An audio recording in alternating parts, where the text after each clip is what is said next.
Kfar is a village, and Nahum is a name. So actually we say Kfar Nahum, and in English it's Capernaum.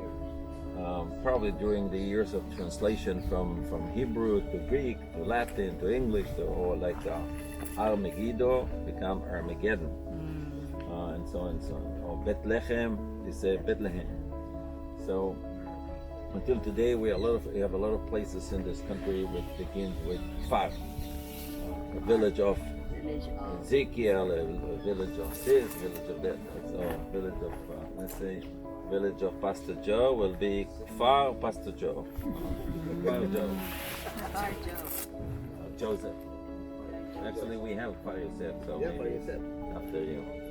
So anyway, it's a very important place in the Bible, as you all know, because Jesus came here, and this is where he lived in the 2 years of his ministry around here, after the baptism, and before going back to Jerusalem. Now, two little things about here. One is about the synagogue, because they say in the Bible, this is in Mark, and it says 21, and he went into Capernaum, and straight away on Sabbath day he entered into the synagogue and taught.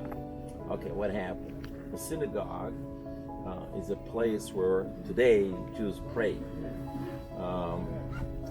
In the old days, in the time of Jesus, there was more like a community center. So people like Jesus would go there and teach people about the Old Testament. Of course, they didn't know about the New Testament at that time. This would be later, maybe about 100 years or 60, 70 years later. The prayers that we pray today are different than what it was then.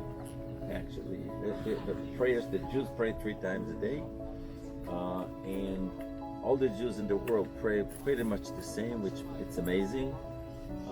And it's probably from the 8th century. So over the last 1200 years, the Jews pray the same prayers, no matter where they live. Think about it. The Jews left this country 2,000 years ago. It's spread all over the world, but they kept the Bible. The Bible, actually, they said, not that we protected the Bible protected us, because they all actually concentrated in the Bible and refused to accept any change. Until this very day, by the way. Very few people actually saw it. Because this is very expensive. Only scribes can write it, and it's on the skin of an animal. So maybe today every synagogue has maybe 1 or 2. In the old days, maybe one town would have 1. So Jesus came, many people like Jesus, and taught the Bible. And he was a rabbi. Many people called him a rabbi. What is a rabbi? A rabbi has different meanings. Rabbi is, first of all, teacher. The other thing is, a rabbi is the word you approach an old people as a respect. So 20 years, we will approach him and say, Rabbi Joe, because we respect him. Rabbi Moti, not necessarily we are knowledgeable of the Bible, but as a respect, Mr. kind of, but more, or a leader, a religious leader is also a rabbi.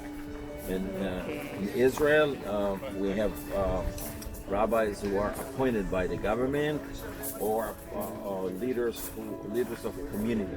So so Jesus, when we talk about Jesus here, he was a rabbi known for his knowledge of the Bible. So he would walk from place to place, and then he would teach. And people were, as the Bible says, and they were astonished at him, at his doctrine, for taught them as a man of authority and not as a scribe.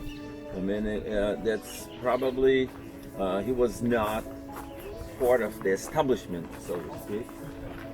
But he came kind of from nowhere. But they were astonished by his knowledge and how much he knew. and showed authority, and so this is another last thing about this place. Jesus was criticized for hanging out with the publicans. Publicans. What are publicans? Not Republicans in America, but publicans. The publicans is in Latin is people who were collecting tax. And what happened was that the Roman army conquered this country. And of course they wanted to collect taxes like today and like any time. But they couldn't send people all the way from Rome to this country to collect taxes. So basically this was a business. Wealthy people in Rome, or people with connections, would actually bid for the job. This is why they needed the census. Remember the story about the mother of Jesus going to Bethlehem for the census and stuff? They wanted to know how many people in each community. And they said, let's say there were about 1 million people live in Judea. So they said, we want, let's say in our money, $20 million a year from the people in Judea. So how much are you going to pay? You say $20,100,000. You say, well, $20,200,000. And eventually they gave the job to Pastor Joe and said, okay, now put here $20,200,000. Now you're going to collect the money.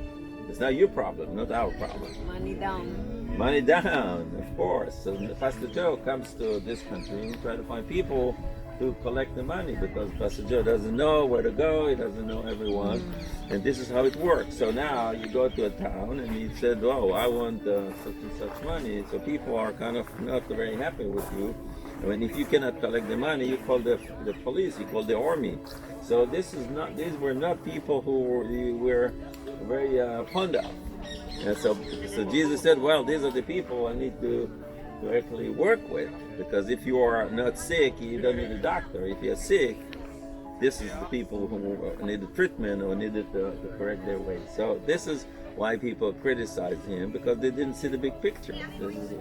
Then it would take some time for Jesus to take them to the place where we're going to go tomorrow and kind of reveal to them a little bit more of the big plan, and they even then they didn't understand it, they didn't accept it, because they said, well, kind of they came as a shock to them. So it's happened around here. So we will go and see what left of the town of Jesus, and there's a place that they kind of say it was the house of Peter, where Jesus lived while he was here, and this is where okay, we'll talk about it over there, and we'll see a synagogue as well. Okay, you can take some photos if you want. Rebuilt and destroyed. Until the Catholics purchased this land about 100 and some years ago and did the excavations, and this is basically what they show.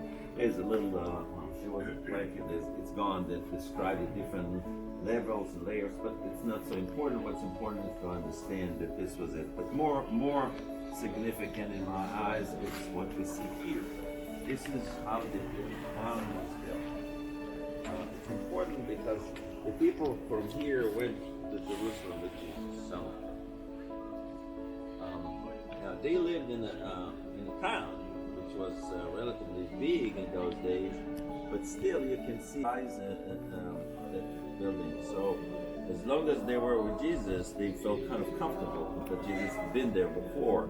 But then they saw him crucified and they were devastated. You can imagine. They didn't know. All that Jesus told them, I would be crucified, you know what happened.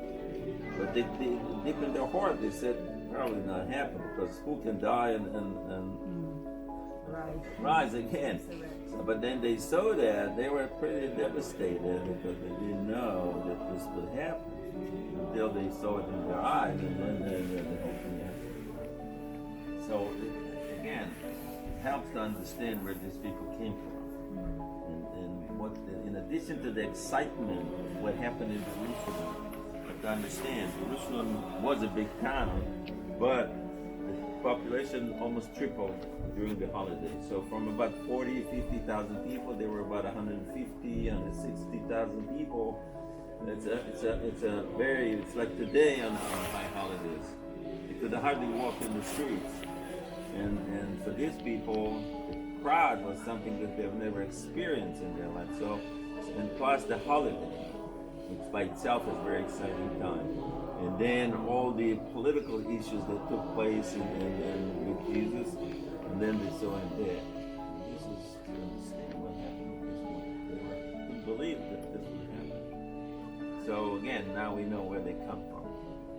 What you see there, we're going to visit, this is a synagogue. Now, this synagogue is not the synagogue that Jesus taught in. This was built later. Under the synagogue was the original synagogue. This was built some hundreds of years later, and by you see that the stone is white. This is limestone. They had to bring it from relatively far distance, and this is tells us that the Jewish community here was pretty wealthy because they can afford building this beautiful building. Also tells us that the relationship between the Jewish community and the Christian community when this had been built was good, because this is like 4th century. This is when Christianity is already the religion of the Roman Empire. And so this place was already sacred to Christians.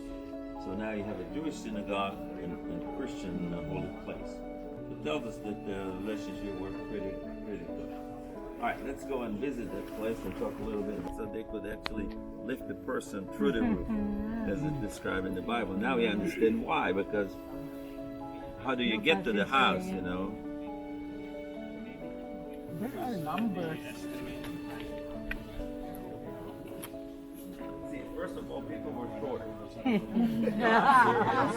even now, you know, 30 years ago, 40 years ago, because of the diet, or no, maybe 3 generations. The diet is different.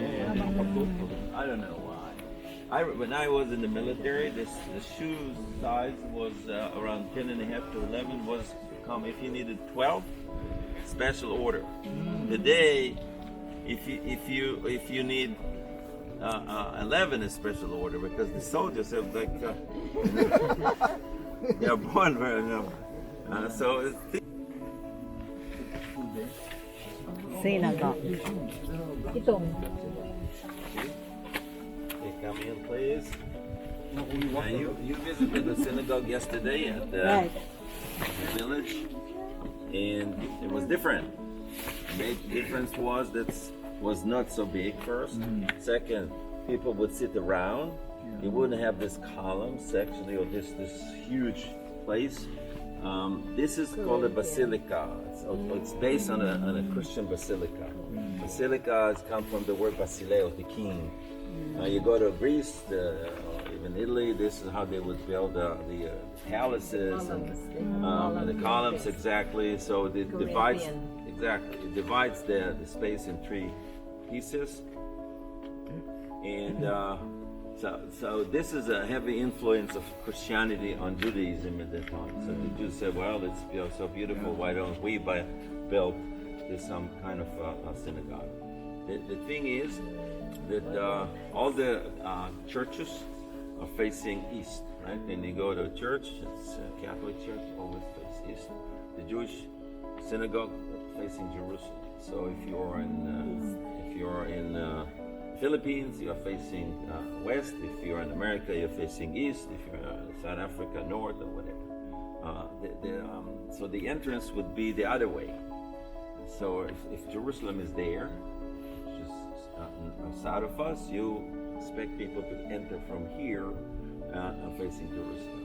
Here is very special. It's probably the only one that you go in from the side of Jerusalem. When you will be in the Wailing Wall, when we'll be in Jerusalem, you will see that people, the Wailing Wall is the remaining part of the what was once the temple. So people walk backward.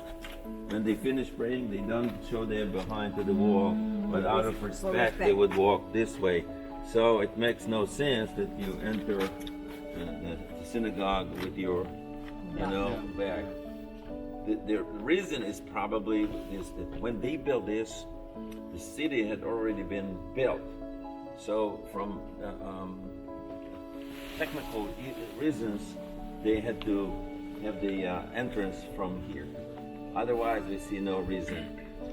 So they would have the ark here, and put in the ark was this kind of a cabinet. There was they kept the holy the Bible, of course, the scroll, and put it back. And this is a pretty beautiful one. And of course, a lot of stuff has been erected by the archaeologists. They see tons of beautiful columns and pieces and capitals from 4th century. So then fortunately it's been buried for 1600 or 1500 years until the Catholic Christians found it and actually put it back. So take some photos.